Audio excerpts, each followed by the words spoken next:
The newborn hearing screen is other important screen that is done in all babies. So it's called a universal hearing screen. And most typically it's otoacoustic emissions that is tested, but some centers may directly go for the ABER according to their facility and availability.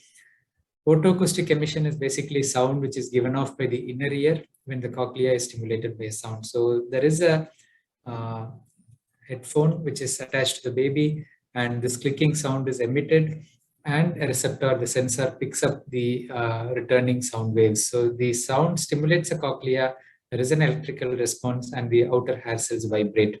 And this vibration produces a nearly inaudible sound that echoes back into the middle ear.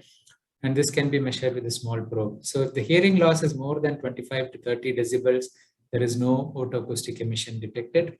And you can have negative results in the immediate newborn period due to blockage in the outer ear canal.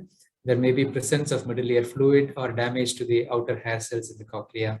So a fail is seen in about 10% of the babies in the immediate newborn period, but when you repeat it after 7 to 10 days, in most of them, it passes. So many times we get asked, why don't you directly do the test at 7 to 10 days? That's because you want to keep the universal nature of the screen. Once they go home, many times the compliance rate for the follow-up drops. They may go to other centers, so you may miss out. And when we do the test, and even though it's a false positive and we repeat it and then it becomes negative, it alerts the parents that there could be a possible problem. So we tend to do it when they are in the hospital to avoid missing out.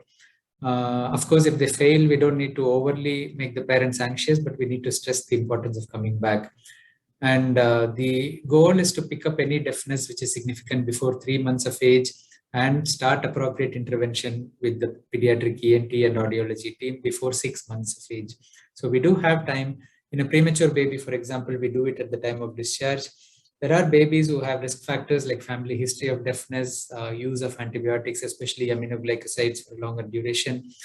The risk of hearing loss due to aminoglycosides is partly because of the genetic predisposition. So even if you give one dose, the risk is there. But at the same time, as responsible pediatricians, we need to restrict the use of aminoglycoside duration. If the culture comes back, you can stop it at the earliest possible.